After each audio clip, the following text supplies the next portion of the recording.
teka, sandali. Ano nangyayari dito? Talaga babae ka! Uy! Ano ba? Scammer ka! Agay! Teka. Ano ba talaga nangyayari dito? Sir, huliin niyo po yung babae niya. Manloloko yan. Sasampahan ko ng kaso yan eh. Scammer ka! Kilabutan ka sana sa mga pinaggagawa mo. Sasampahan mo ko ng kaso, baka ako magsasampa sa'yo. Assault! Nanunugod ka sa akin. Ang sakit kaayo. Gay. Teka. Di ba ikaw yung anak ni Mama Sondra? Opo, sir. Oh, bakit mo naman sinasabing scammer to? Paano ba naman, sir? Humingi lang ako ng tulong sa kanya para malaman ko kung sino talaga pumatay sa mama ko. Tapos, malaman ko, acting lang pala niya. Sabi niya makakausap ko si mama, pero hindi. Scammer! Hindi tayo acting! Anong sinasabi mong acting? May pruweba ka ba? Teka, sandali. Naguguluhan ako sa inyo. Paano sasabihin ni Mama Sondra kung sino pumatay sa kanya? Eh, patay na nga si Mama Sondra. Eh, sir, yun nga po yung modus ng babaeng yan. Nagpapanggap siya na sinasapian siya ng mga kaluluwa para makausap ng mga pamilya nila. Tapos, paniningil siya, sir. Scammer ka talaga, no? Manloloko. Kaya ikulong niyo po yan. Bok, mukhang galawang scammer to eh. Pati itsura, mukhang scammer eh. Oh. Mabuti pa. Makipag-areglo ka na lang dito sa bata. No! E di inaamin ko ng scammer ako. No! Okay. Dalawa lang pagpipilian mo. Isoli yung pera o hulihin ka na.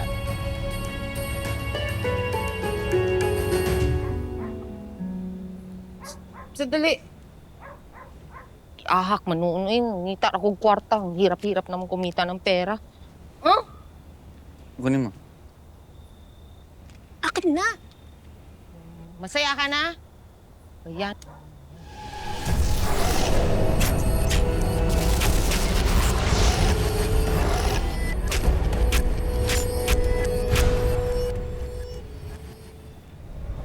Uy. Okay ka lang?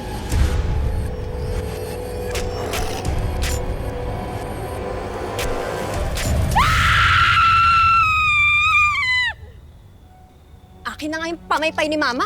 Pati ba naman to nanakawin mo? Sir, anong nangyari sa akin? Hindi ko maintindihan. Bok, parang pati tayo gusto iskamin nito ah. May nakita ako! Yung ganun! Pang saksak, yung parang kutsilyo. I speak, nakita ko! I speak? Oo, hindi ko alam. Basta ang daming beses na sinaksak. Ang dami talaga. Labing-anim. Labing-anim? Oo. Tapos yung taong pumatay, andun lang sa paligid. Andun lang siya. Hala, Ginoo ko, ano sa may naitabo na ako? Mauna ba niya akong karma? Ano ba itong nangyayari sa akin? Nakarma na ba ako? Ginoo ko, tapang. Bok, parang naisahan tayo nun ah. Nakalakad na lang ng ganun oh. Katakas na. Paano niyo nalaman?